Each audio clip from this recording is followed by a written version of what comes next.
In this section, I'm going to go over exposure. What is exposure in my words? It is getting all of your settings set correctly, and by settings, I am referring to aperture, shutter speed, and ISO.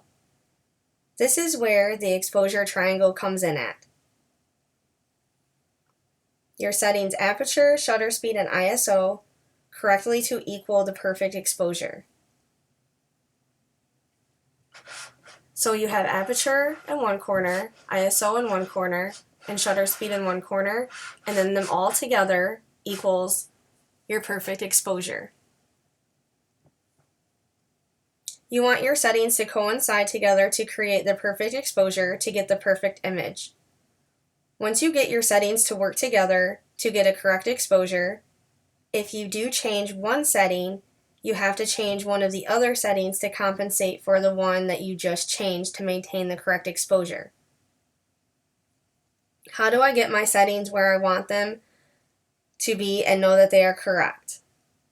I revolve everything around my aperture according to the look that I am going for. When I want some really great background blur, I shoot wide open, then I set my shutter speed to what I want it to be. I try not to go under 200 shutter speed if it is possible. When I am using a longer lens like the 70x200 2.8, I try to keep my shutter speed no lower than 250, but ideally I do like my shutter speed to be around 400 to 500 for that lens. If I am using my 24x70 2.8 lens, using a 200 shutter speed is just fine. After I decide what shutter speed I need according to my lens, I then set my ISO. I like to keep my ISO no higher than 200, but in low light, I sometimes have to shoot way higher than that. But really, don't be scared to use higher ISO if you do have to, because if you can nail your exposure, your images will still be sharp at a higher ISO. Now, if you are wanting to say like freeze the motion in a picture, like if you're doing the jumping picture, instead of revolving everything around the aperture, I would recommend revolving everything around your shutter speed. So pick the shutter speed that you would want and then set all your other settings according to your shutter speed.